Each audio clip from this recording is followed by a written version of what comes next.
The small flower shop called Blooming Dreams in the Chicago suburbs was filled with seasonal flowers.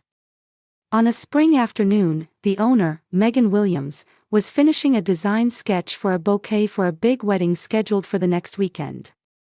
At the back of the shop, her 6-year-old daughter Amy was coloring at a small table, occasionally looking up to check on her mother.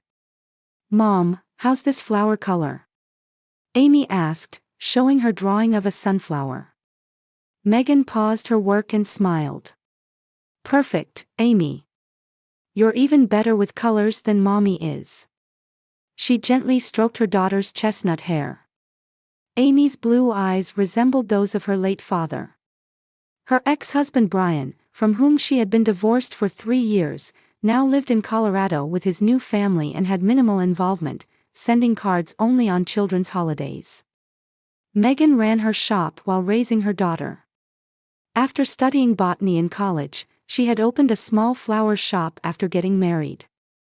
Following the divorce, the shop became the sole source of income supporting her and her daughter.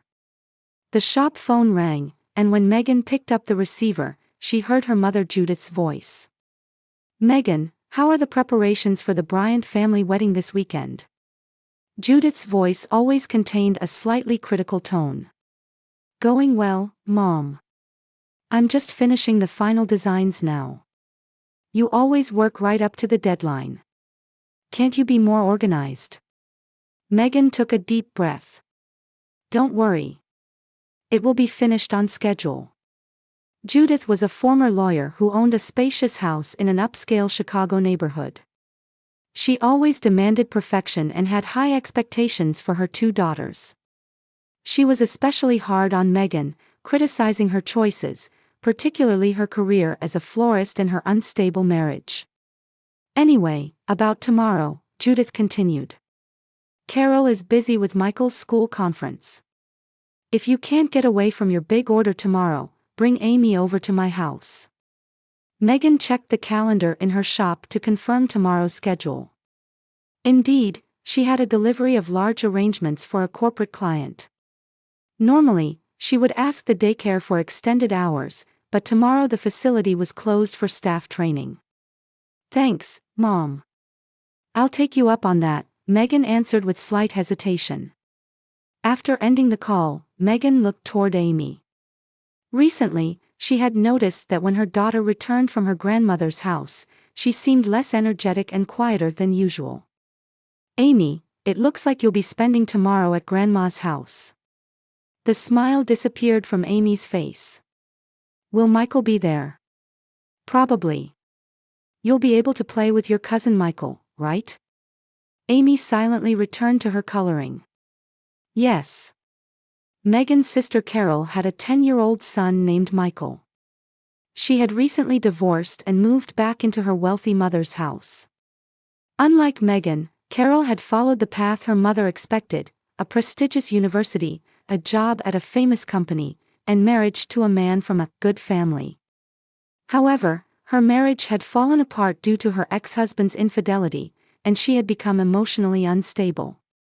Michael was beginning to be known as a troublemaker at school.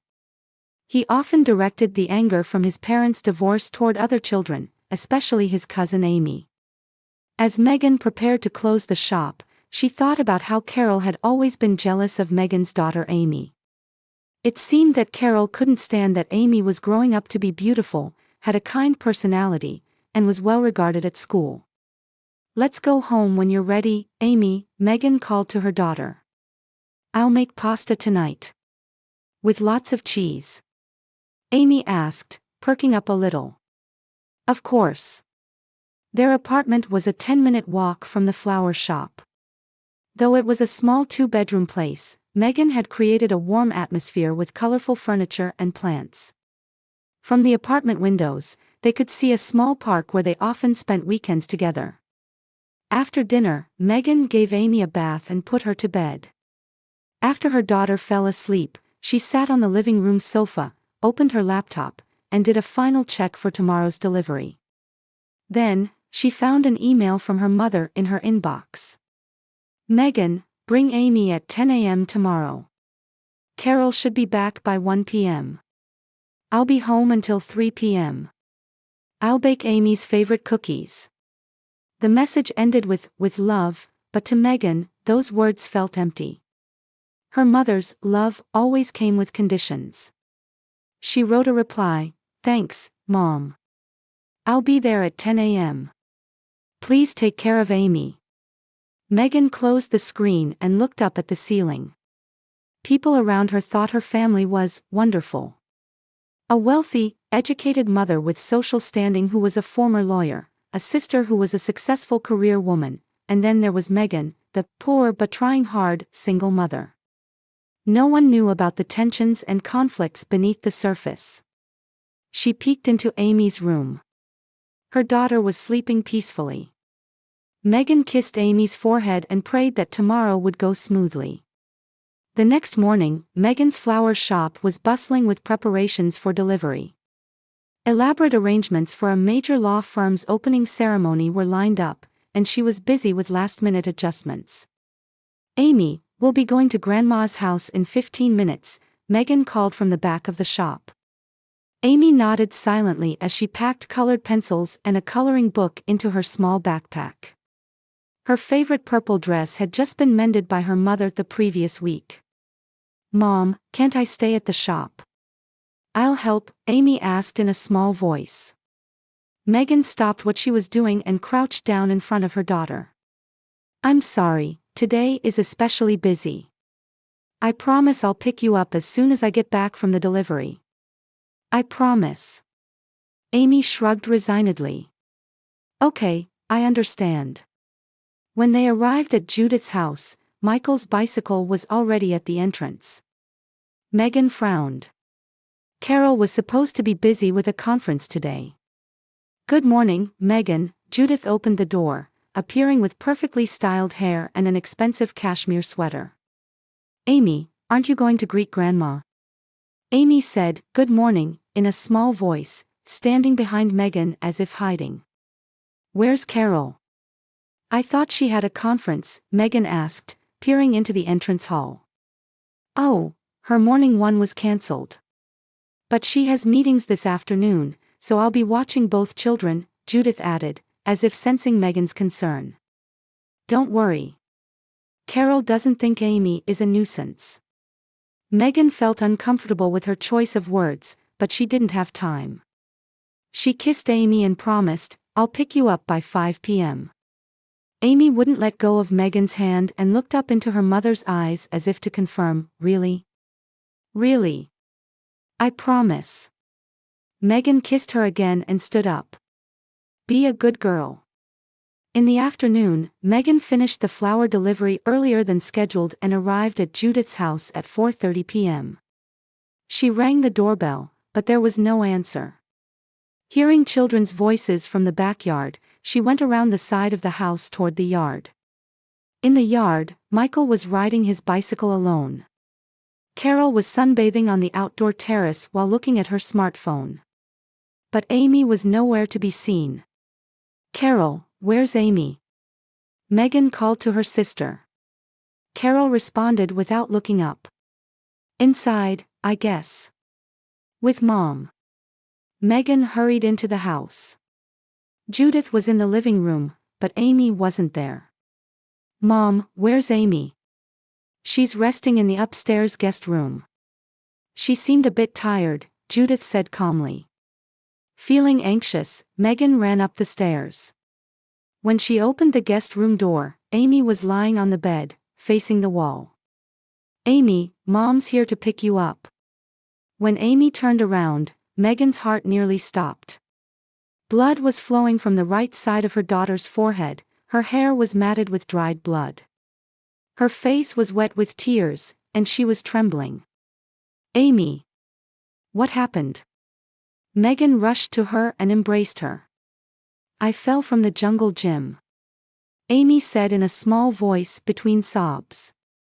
However, her eyes seemed to tell a different story. Megan picked Amy up and hurried downstairs. Judith and Carol were chatting and drinking coffee in the kitchen. "Why didn't you tell me? Amy is injured." Megan's voice trembled with anger and fear. Judith shrugged. It's nothing serious.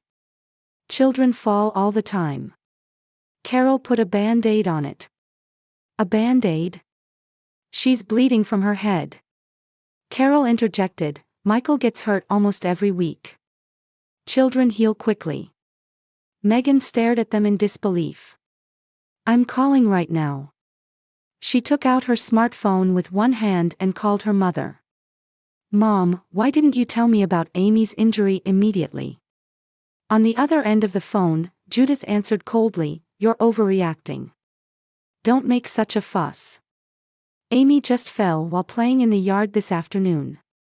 Her wound is serious. Why didn't you take her to the hospital? Megan, you're always too overprotective. Making such a big deal out of this. Megan hung up and put Amy in her car. It's okay, we're going to the hospital. In the car, Amy fell silent and stared out the window. Megan tried to talk to her several times while checking on her in the rearview mirror, but Amy only gave brief responses. On the way to the hospital, Megan's heart was filled with fear and doubt. Was Amy's injury really just caused by falling from the jungle gym? And why were her mother and Carol so indifferent? Megan shifted her gaze from the steering wheel she was gripping tightly and looked at Amy in the rearview mirror. Amy was hugging her doll and trembling slightly. Megan was determined. She had to find out the truth. When their name was called at the reception, Megan stood up. Holding Amy's hand, she followed the nurse. The emergency room at Chicago Memorial Children's Hospital was relatively empty for a weekday evening. The walls were decorated with brightly colored pictures of animals, showing consideration for reassuring children. However, Amy's expression remained rigid, in stark contrast to the brightness around her. Hello, Ms. Williams. I'm Dr. Sarah Cohen, a middle-aged female doctor with a calm voice entered the examination room. After a brief nod to Megan, she immediately turned to Amy with a gentle smile. And you must be Amy. Nice to meet you. Dr. Sarah began with general questions. As she gently examined Amy's wound, she asked Megan when and how the injury had occurred. I wasn't there, Megan said, feeling guilty. My daughter says she fell from a jungle gym while playing at her grandmother's house. Dr. Sarah nodded, but her eyes were fixed on the wound. Amy, does it hurt only here? Did you hit any other part of your body? Amy glanced at her mother before shaking her head slightly. May I examine you a bit more? Dr. Sarah asked gently. Let's have your mom wait outside for a moment, and we can talk just us girls. Megan hesitated for a moment but decided to trust the doctor's professional judgment. It's okay, Amy. I'll be right outside. The 15 minutes waiting in the hallway felt like an eternity. Megan sat in a plastic chair, gripping her hands tightly. She couldn't get her mother and Carol's indifferent attitude out of her mind. Amy was certainly an active child, but their reaction in dismissing such an injury as nothing serious was abnormal. Finally, the examination room door opened, and Dr. Sarah came out. Can we talk? She led Megan to another small consultation room. Amy is with a nurse drawing pictures now, Dr. Sarah explained as she sat down. Don't worry, she'll be fine. The head wound needs stitches, but there are no signs of serious concussion. As Megan sighed with relief, Dr. Sarah continued, however, Ms. Williams, there are some concerns. Her voice was calm, but her eyes were serious. The shape and location of this wound are unlikely to have been caused by a simple fall. Megan felt a tightening in her chest. What do you mean? This wound is from a planar impact, shaped as if struck by something hard with corners. Also, I found several old scars on Amy's body, especially on her back and arms. Dr. Sarah continued, choosing her words carefully. In my professional opinion, this is not an accident. Those words sent a wave of terror through Megan. Someone. She couldn't complete the sentence. I asked Amy what happened, but she just repeated the jungle gym story. However, from her reactions and physical tension, I believe something else is happening. Megan held her head. Could it be someone in the family? Ms. Williams, I have specialized training in child abuse. Unfortunately, such cases are not uncommon. Children sometimes try to hide the actions of caregivers or family members, out of fear, or even out of love, Dr. Sarah explained quietly. I need to consider reporting this to Child Protective Services. Megan suddenly stood up. If my mother and sister are involved, I will never let Amy near that house again. Please stay calm, Dr. Sarah said gently. We can't make definitive statements yet. First, we need to talk with Amy. In a safe environment where she can tell the truth. When they returned to the examination room, Amy was drawing animal pictures with the nurse. When she saw her mother, she ran to her and hugged her tightly. Amy, can you tell Mom what really happened? Megan asked, looking into her daughter's eyes. What happened? Who hurt you? A look of fear appeared in Amy's eyes. She shook her head and buried her face in her mother's chest. I can't tell. She whispered softly. Why can't you tell, Amy? If I tell, worse things will happen, Amy's voice was trembling. Megan exchanged glances with the doctor. Dr. Sarah nodded slowly and took notes. Amy, no one can hurt you, Dr. Sarah said gently. Your mom is here, and we're here to protect you. Amy remained silent, clinging even more tightly to Megan. I'd like to keep Amy overnight for observation, Dr. Sarah told Megan. Tomorrow, a child psychology specialist counselor can talk with her. After the treatment and procedures were completed, and Amy had finally fallen asleep in the hospital bed, Megan spoke with Dr. Sarah in the hallway. What should I do? She asked in a tired voice. First, ensure Amy's safety, Dr. Sarah answered. Until she can talk about what happened, she should be kept away from people who might be hurting her. I will never take her to my mother and sister's house again, Megan said firmly. But without evidence, they'll just say I'm being paranoid. Especially my mother, who's a former lawyer with influence over people. Dr. Sarah nodded thoughtfully. That's certainly a difficult situation. Without evidence, family situations can be particularly complicated. Megan suddenly had a determined expression. I'll close the flower shop for a few days. I'll ask my friend Kate to help with just the essential work. I'll focus on taking care of Amy and investigating what's happening. That's a good idea, Dr. Sarah said. I can provide a medical certificate if needed. And, she continued, choosing her words carefully, let's think about ways to gather evidence. Megan looked out the hospital window.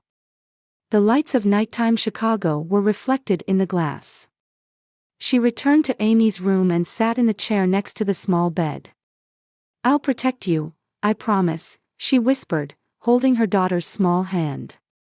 The next morning, Megan was talking with Dr. Sarah while drinking coffee in the hospital cafeteria. Having spent all night at Amy's bedside, the signs of fatigue were evident under Megan's eyes. I've been thinking a lot last night, Megan said, holding her coffee cup with both hands. Amy is hiding something. She's keeping quiet out of fear. Dr. Sarah nodded understandingly. That's not uncommon in child abuse cases. Especially when the perpetrator is a relative. That's the problem. I can't believe my mother or sister would do this directly. They're cold and critical, but... Megan said, choosing her words. But I'm concerned about my nephew Michael. He's a troubled child, and Amy is always afraid of him. Child-to-child violence shouldn't be overlooked either, Dr. Sarah said. Especially when the adults who should be supervising aren't responding appropriately. Their conversation was interrupted by the arrival of Dr. Thomas Reed, who specialized in child psychology. After his interview with Amy, he approached Megan with a serious expression. Ms. Williams, Amy still isn't talking about the details, but through her drawings and play, I'm seeing some patterns, Dr. Reed explained. She's clearly experiencing aggressive behavior from an older boy. She's also expressing disappointment that adults who witnessed this didn't intervene properly. With an aching heart, Megan said, I need evidence. They'll just say I'm trying to keep Amy away from them. Dr. Sarah leaned forward with a serious expression. I have a suggestion. It's legally a gray area, but... She lowered her voice. Is there a way you could record something to gather evidence? Megan thought deeply. Amy has a favorite teddy bear. She takes it everywhere she goes. If you could hide a small camera in that teddy bear. Dr. Sarah started but stopped. However, this is not something I can formally suggest. Recording and surveillance laws vary by state, and recording without consent can be problematic. But my child's safety comes first, Megan was resolute. I have a friend who's good with technology. She might be able to help. That afternoon, Amy was cleared for discharge. Megan had her friend Terry modify the teddy bear, embedding a small camera and microphone. They gave Amy an age-appropriate explanation. Amy, this teddy bear is special, Megan said, looking into her daughter's eyes. He has magical powers to protect you. Even if something scary happens, the teddy bear will tell Mommy about it. Amy looked at the stuffed animal with a half-doubtful expression. The teddy bear is watching. Yes, the teddy bear is always watching over you, Megan explained gently. So take the teddy bear with you when you go to Grandma's house. But what if Michael takes the teddy away? Amy's voice trembled with fear. Megan's heart ached. Amy's words strongly suggested that Michael was the object of her fear. The teddy bear is yours. No one can take it away. If that happens, you can clearly say, give it back. That weekend, Megan called her mother. Mom, I want to talk about Amy. Oh, how's her wound? You always overreact, Judith's voice was cold. She's fine, Megan said, suppressing her anger. Actually, I'd like Amy to play with Michael tomorrow. I have an important business meeting. On the other end of the phone, Judith's tone changed. Well, that's wonderful. Michael will be happy. Carol will be home too, so there's no problem. Thank you. I'll bring her around 10 o'clock. Megan hung up feeling like her stomach was in knots. The next day, Megan dropped Amy off at her mother's house, promising, I'll pick you up at 2 o'clock. Amy tried to appear brave, but she was clearly nervous. She held her teddy bear firmly. Megan didn't actually go home but positioned herself at a nearby cafe, monitoring the footage from the teddy bear's camera in real time via an app Terry had set up. The first hour was peaceful. Amy was quietly coloring in the living room, and Judith occasionally came to check on her. However, the situation changed after lunch. The camera captured Michael luring Amy into the garden while Carol was busy on the phone. Hey, baby, Michael's voice contained mockery. Show me your new toy. Amy hugged the bear tightly and said, No. This is mine. At Grandma's house, we share everything, Michael approached Amy. I said lend it to me. When Amy silently shook her head, Michael suddenly pushed her down. The teddy bear rolled away, and the camera captured them from an angle. Michael grabbed Amy's arm and twisted it hard. It hurts. Stop it. Amy's cry made Megan tremble. She started to stand up, but Terry grabbed her arm. You're gathering evidence, right? Terry said quietly. She knows you're picking her up in 20 minutes. Megan sat back down in agony. On the screen, Carol had come out to the garden. What are you doing? Carol called to Michael. Amy won't lend me her toy, Michael said with dissatisfaction. Seeing Amy crying, Carol said, crying dramatically again. "That's Megan's child for you," and gently stroked Michael's hair. "But Michael, don't be too rough. Your aunt will complain again." She went back into the house without watching over them. The camera captured Michael threatening Amy. Megan couldn't watch anymore. She arrived at her mother's house 30 minutes earlier than planned. In the garden, Amy was sitting alone, holding her teddy bear. Michael was nowhere to be seen. "Amy, let's go home," Megan said quietly. After putting her daughter in the car, Megan turned to her mother and Carol. "That's enough. Amy won't be coming here anymore." Being dramatic again, Carol said, folding her arms. "Children always fight. This isn't fighting, it's abuse," Megan said in a trembling voice. "And you adults turning a blind eye to it is the worst crime." Back home, Megan sent the recorded footage to Dr. Sarah and made a formal report to the police and Child Protective Services. The seasons changed, and the signs of autumn began to drift into the streets of Chicago. On the windowsill of Megan's flower shop, Blooming Dreams, orange marigolds and purple asters were lined up, announcing the changing season. At the back of the shop, Amy was eagerly coloring with a new coloring set. The wound on her forehead remained as a small line, but the shadow of fear in her eyes was gone. Every Tuesday and Thursday, she did feelings drawings with her counselor Martha, gradually healing the wounds in her heart. "What do you think of this?" Amy proudly held up her coloring. It was a picture of a smiling family holding hands under a blue sky. "It's beautiful," Megan smiled. "Shall we hang it on the wall in our new house?" 6 months after the intervention by the police and Child Protective Services, their lives had changed dramatically. After Megan submitted her evidence, the investigation progressed rapidly, and it was discovered that Michael had been inflicting similar violence on other children as well. He was now placed under supervision in a specialized family home, receiving treatment from a child psychiatrist 3 times a week. Judith and Carol were sentenced to community service for the crime of child neglect, having failed to respond appropriately despite their knowledge of child abuse.